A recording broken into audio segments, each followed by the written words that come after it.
Hi, my name's Kelly Phones. I'm an educator here at Montavilla Sewing Centers located in the Portland, Oregon area. Today we're going to be working with the Janome M7 and we're going to be talking about how you take care of your machine. Now after I am done with, say, making a little baby blanket with a lot of minky, I know there's going to be a whole lot of fiber built up into my machine around my feed dogs, underneath my bobbin case. So what I'm going to need to do is take my machine apart and clean out all that fiber, get absolutely everything out that I can. What you don't want to do is use the canned air.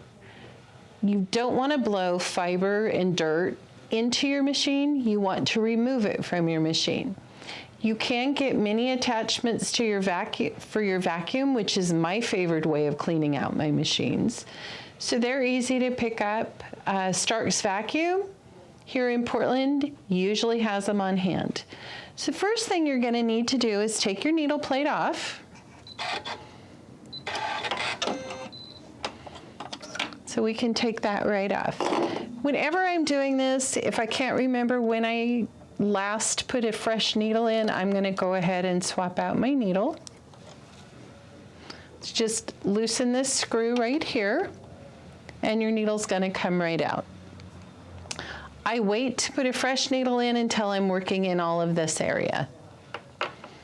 So you want to take your bobbin out and then you want to take your bobbin case out. So you just want to lift this black part, and this is your bobbin case.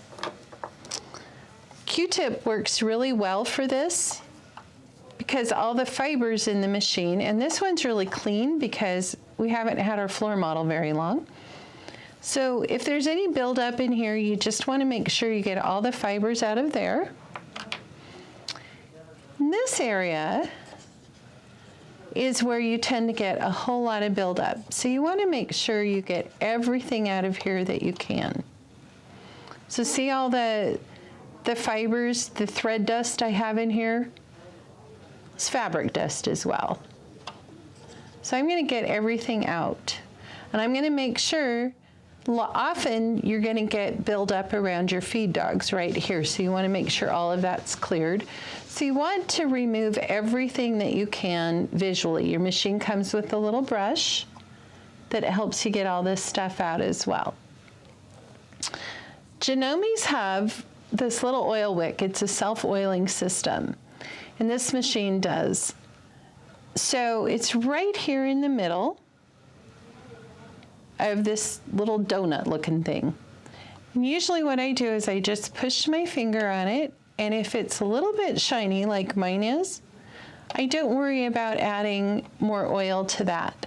If I need to add a little bit, I like to use this product we sell here. It has this telescoping spout, so I can just lift this, put it like that, and I can get a drop or two of oil right in there.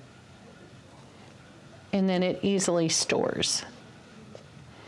So once I have that done, I'm going to take a Q-tip, and again, I'm going to put a little bit of oil on it, and I have it all over my fingers now.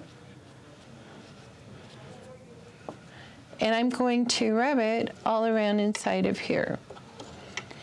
And this hook mechanism is what rotates around and grabs your bobbin thread.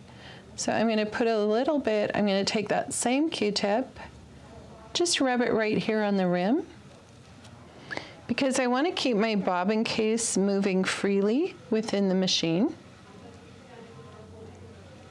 I don't want any, as little friction building up as possible on that.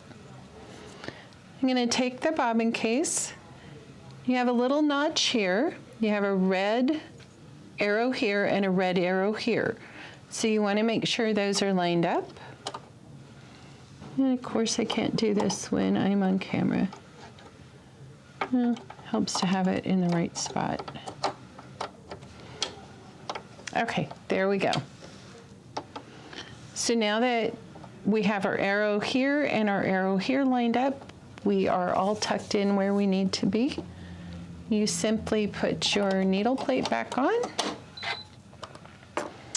and redo your bobbin. Anytime I take my needle plate off, I redo my bobbin because it tends to get pulled out of place. Go ahead and put in a fresh needle. So even though I've swapped a million needles on this machine, I probably do that just about every time. Make sure you tighten that needle down a little bit with your screwdriver so it doesn't accidentally fall out. And always, like almost every sewing machine, you want the flat of that needle to the back. Go ahead and replace your ankle and your foot, and you are good to start sewing again. So I tend to do that. Depending on how much I use my machines, I like to take them apart at least once a month, clean them all out. I do them all at the same time. And then I know that my machines are maintained in good working order. The more you clean them and take care of them, the longer they will last you, and the fewer trips into the shop you'll make with them. So happy sewing, and thanks for watching.